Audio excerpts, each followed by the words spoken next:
Aujourd'hui, nous allons parler d'un concept mathématique super important, les fonctions. Les fonctions sont partout autour de nous et utilisées dans toutes les disciplines. Par exemple, si tu fais un budget, tu utilises une fonction pour savoir combien tu peux dépenser selon ce que tu gagnes. Quand tu regardes comment la température varie au cours de la journée, là encore, tu es dans le monde des fonctions. Elles peuvent avoir des représentations graphiques très différentes. En voici quelques-unes. On peut voir une fonction comme une petite machine. On lui donne une valeur en entrée et elle nous donne une autre valeur en sortie. On appelle le nombre en entrée x, c'est la variable. Ici par exemple, quand x vaut 3, notre fonction nous donne 9. Quand x vaut 4, elle nous donne 16, et quand x vaut 5, elle nous donne 25. Pour la notation, on utilise celle-ci. f de x égale 25. On dit que 25 est l'image de 5, ou que 5 est l'antécédent de 25.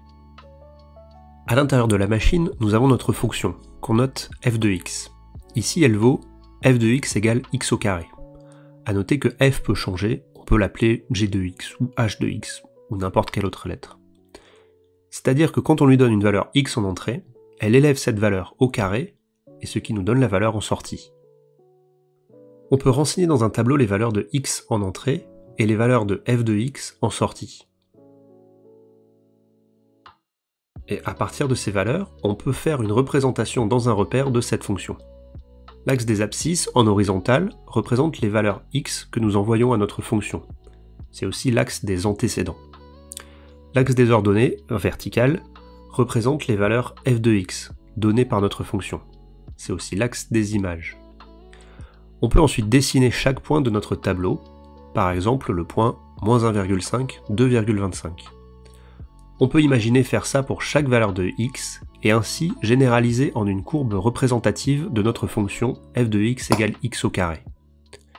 Les coordonnées de chaque point de la courbe sont x, f de x.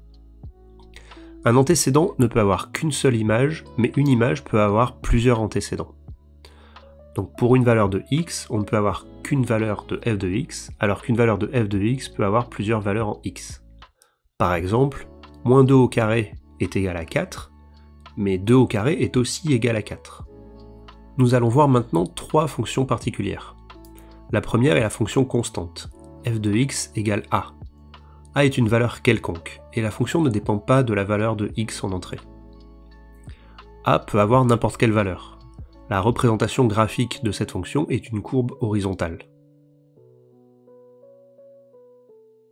La deuxième fonction est la fonction linéaire. On la note f de x égale ax. A est le coefficient directeur de la courbe, et il peut avoir n'importe quelle valeur. Cette fonction a une représentation graphique qui passe obligatoirement par l'origine, c'est-à-dire qu'elle passe par le point de coordonnées 0, 0.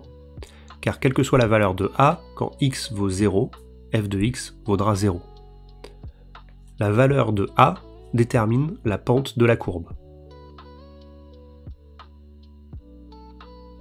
La troisième fonction que nous allons voir s'appelle la fonction affine. Elle se présente sous la forme f de x égale ax plus b.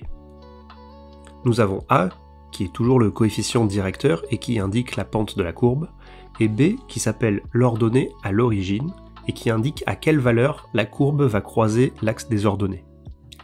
Ici b égale 1 et la courbe coupe l'axe des ordonnées en 1. La valeur de a détermine toujours la pente de la courbe, et si la valeur de b varie, la courbe monte ou descend sur l'axe des ordonnées. Si b vaut 0, on retrouve notre fonction linéaire vue précédemment. Voilà, j'espère que les fonctions seront plus claires pour toi. Si tu veux t'entraîner, je vais faire une vidéo avec des exercices corrigés. N'hésite pas à poser tes questions dans les commentaires, abonne-toi et rendez-vous pour une prochaine vidéo.